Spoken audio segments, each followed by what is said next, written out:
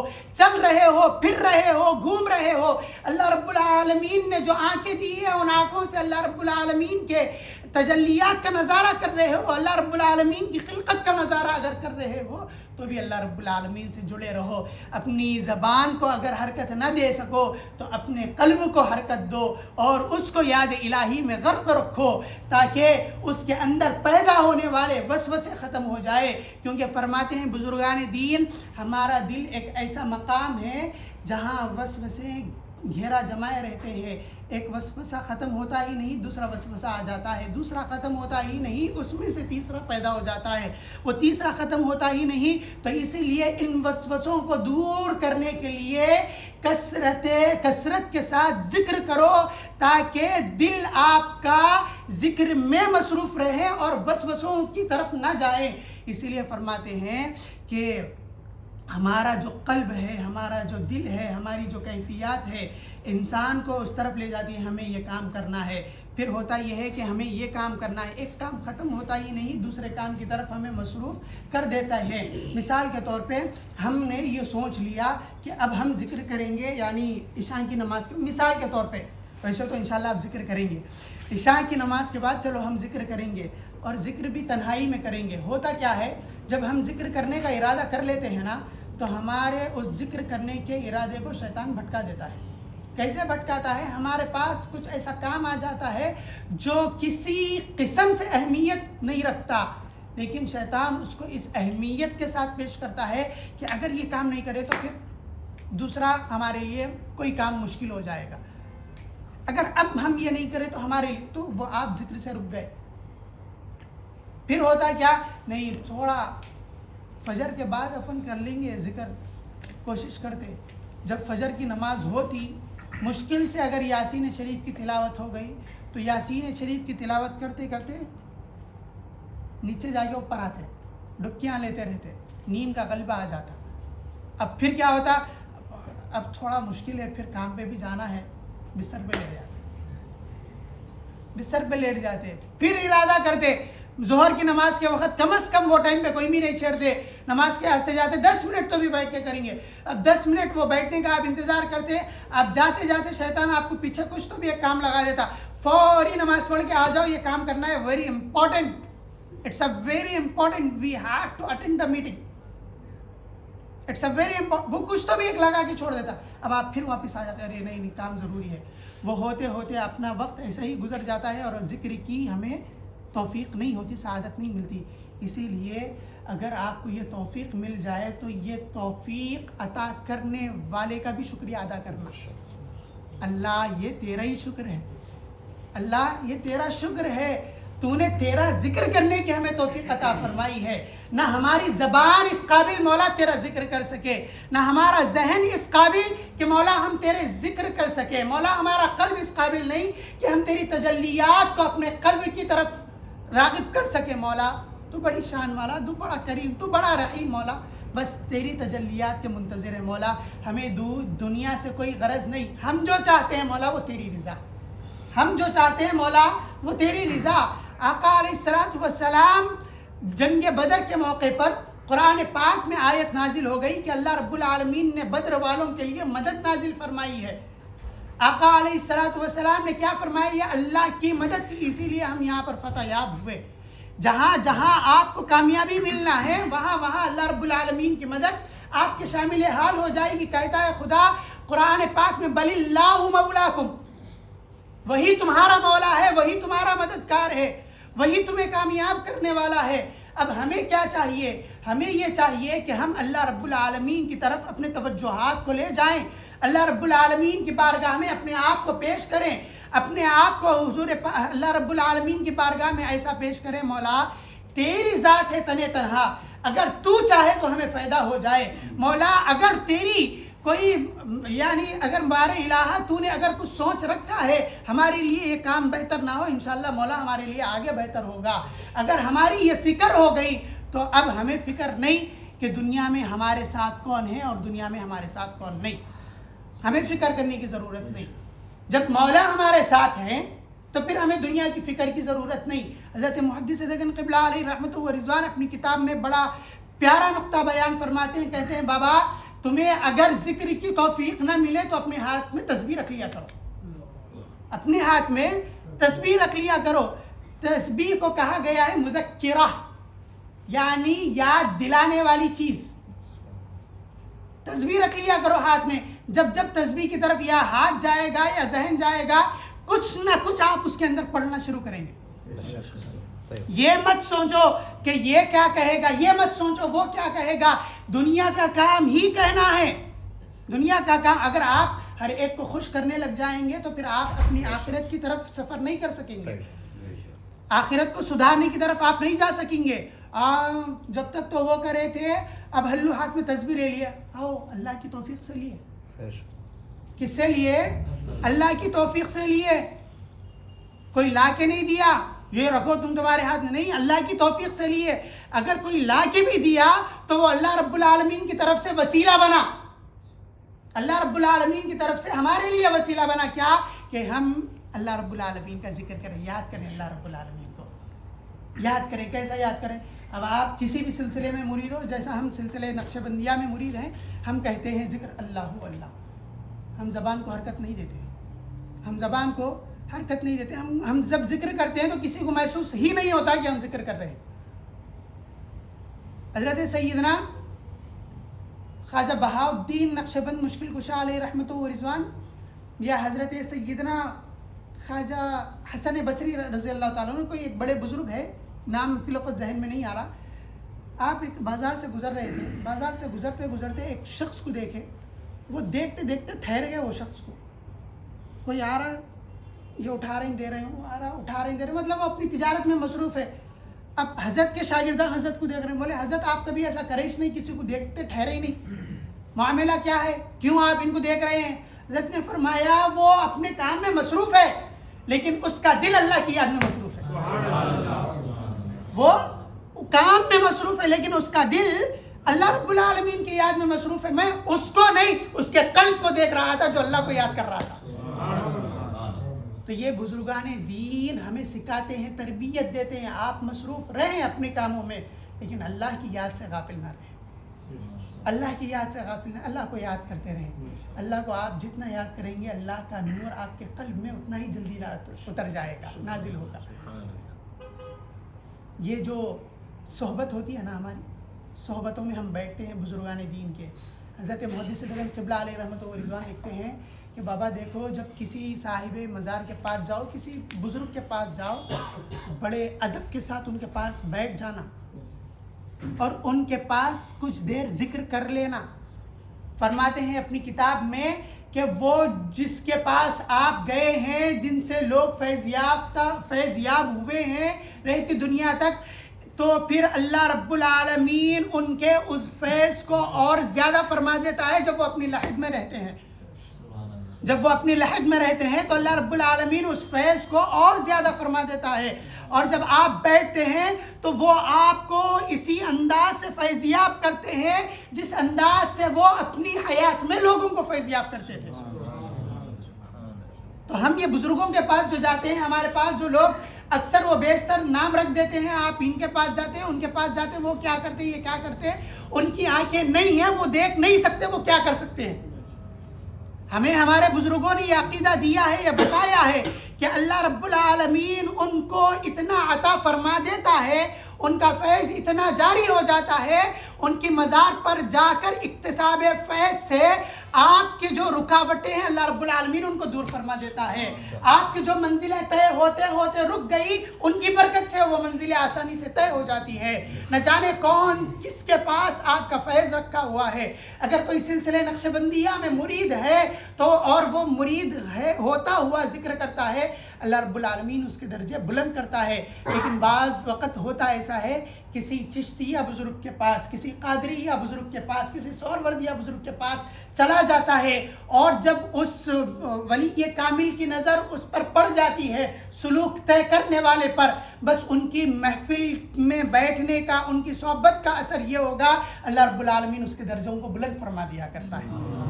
تو کبھی بھی کہاں پر بھی جاؤ ذکر کی محفل میں تو اپنے لیے کچھ لے لیا کرو، اپنے لیے کچھ لے لیا کرو۔ اللہ رب العالمین اسی میں ہمارے لیے خیر رکھا ہے، اسی میں ہمارے لیے برکت ہے۔ بس میں التجا یہی کروں گا کہ آنے والی رات بڑی عظیم الشان رات آنے والی ہے، جسے لیلۃ البراءہ کہا گیا ہے، یعنی براءت والی رات، نجات والی رات۔ احادیث پاک میں آیا ہے، اللہ رب العالمین اس رات کا ہمیں خوب احترام کرنے کی توفیق عطا فرمائے، اور اس رات میں خوب توبہ کرنے کی توفیق عطا فرمائے، اور اس رات میں ہونے والے فیصلوں میں اللہ رب العالمین ہمارے لیے خیر کے فیصلے فرمائے۔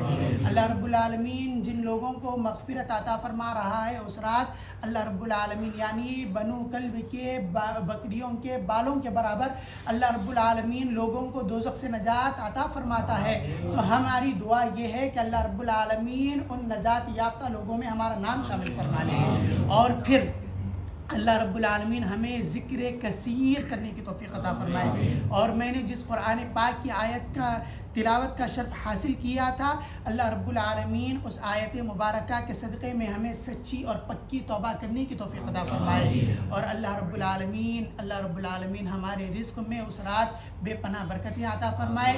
اللہ رب العالمین جو انعام اس رات فرمانے والا ہے ان انعام یافتہ لوگوں میں ہمیں شامل فرما لے۔ پیرانے کبار نے جس انداز سے شب برات کو منانے کا حکم دیا ہے، اللہ رب العالمین ہمیں اسی انداز سے شب برات کا اہتمام کرنے کی توفیق عطا فرما لے۔ بار الہ جو دعائیں مانگی گئی ہے، جو ذکر کے متعلق گفتگو کی گئی ہے، مولا اپنی بارگاہ میں ہماری اس گفتگو کو قبول فرما۔ اگر کوئی غلطی لغزش کوتاہی ہوئی زبان سے الفاظ نکلنے میں، بار الہ اگر کوئی غلطی ہو گئی ہو تو اپنے فضل و کرم سے اسے معاف فرما دے۔ پیرانے کبار کے صدقے سے، پیرانے کبار کے فیضان سے ہم سب کو مالا مال فرما دے۔ بار الہ سلسلے نقشبندیہ کے بھی بزرگ سلسلے نقشبندیہ سے بھی نسبت رکھنے والے ہیں، سلسلے قادریہ سے، چشتیہ سے، سہروردیہ سے، مختلف سلسلوں سے بار الہ یہاں پر نسبت رکھنے والے آتے ہیں۔ بار الہ ہر ایک کو اپنے اپنے پیروں کا فیضان سے معمور فرما دے۔ ہر ایک شخص کو بار الہ جو یہاں پر سالک بن کے آیا ہے، جو ذکر کرنے کے لیے آیا ہے، بار الہ انہیں خوب ترقیوں کی منزلیں عطا فرما دے۔ بار الہ ہم جو ذکر کریں گے اس ذکر میں خوب برکتیں عطا فرما دے۔ بار الہ اس ذکر کو ہمارے لیے آسان فرما دے۔ وصلی اللہ تبارک و تعالی علی خیر خلقہ سیدنا محمد وعلی آلہ وصحبہ اجمعین برحمتک یا ارحم الراحمین والحمد للہ رب العالمین۔